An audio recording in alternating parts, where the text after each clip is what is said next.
কথায় আছে শখের নাম লাখ টাকা। শখের জিনিসগুলো যখন বাসায় নিয়ে আসতেছিলাম তখন অন্যরকম একটা আনন্দ কাজ করতেছিল। তো কী নিয়ে আসলাম সেটা নিয়ে থাকছে আজকের ভিডিও। হ্যালো ভিউয়ার্স, আসসালামু আলাইকুম। চলে আসলাম আলাদা ছোটো একটি ভিডিও নিয়ে। কিন্তু রান্নাঘরের জন্য কিছু টুকিটাকি কেনাকাটা করতে গিয়ে সাজনার চোখে পড়ে যায়। পরে হাফ কেজি সাজনা নিয়ে নিয়েছি। সাজনার এখন কেজি হচ্ছে 240 টাকা। সাথে এখানে এক পোয়া শসা নিয়ে নিয়েছিলাম, যেহেতু কাল শুক্রবার, ভাবলাম একটু পোলাও রান্না করা হবে। সাথে এই যে বাচ্চার জন্য একটা স্লেট নিয়েছিলাম, যেহেতু সে পেন দিয়ে পুরো বিছানা চাদরটা জোর ঘর বাড়ি নষ্ট করে ফেলতেছে আঁকাউকি করে। তো ভাবলাম এটা দিয়ে হয়তো সে খেলবে বা আঁকাআঁকি করবে, যেটাই হোক। সাথে এই ল্যাম্পপোস্টগুলো অনলাইনে অনেক দেখি, তো আমার কাছে মনে হয় যে অনলাইনে একটু দাম বেশি চাই, যার কারণে তো ফাইনালি বেস্ট বাই থেকে একটা নিয়ে আসলাম। ইচ্ছা ছিল বড়টা নেওয়ার, তো কোনো একদিন বড়টাও নিব ইনশাল্লাহ। সাথেই তো টপারের এই পাতিলগুলো নিলাম। এগুলো অনলাইনে দেখা যায় অনেক দাম লাগে, আমার কাছে মনে হয় একটু দাম বেশি লাগে। তো আমি এই তো বেস্ট বাই থেকে একটা নিয়েছি। ইচ্ছে ছিল হচ্ছে ননস্টিকের পাতিলগুলো নেওয়ার, 24 cm-এর। তো ভাবলাম যে একটা এই পাতিলেরও খুব ইচ্ছে অনেক দিনেই, এই টপারের পাতিলটা। তো ঢাকনা সহ এই পাতিলটা নিয়েছি, সাথে ওটা ঢাকনা ছাড়া ওই পাতিলটা নিয়েছি। তো ভাবলাম ঢাকনাটা উঠিয়ে রাখবো আর ঢাকনা ছাড়াটা সবসময় ইউজ করব।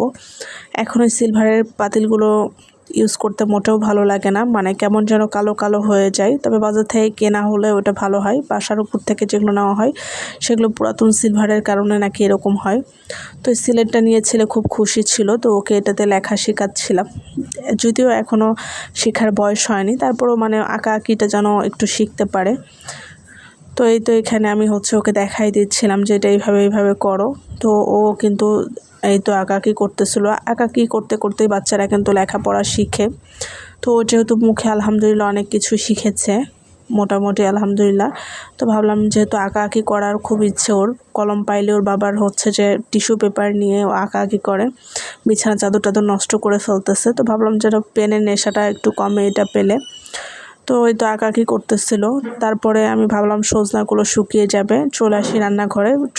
সজনাগুলো সুন্দর করে পিস পিস করে কেটে ফ্রোজেন করে রাখবো, যেহেতু কালকে শুক্রবার, হয়তো কালকে না খেলেও পরশুদিন অন্তত রান্না করব।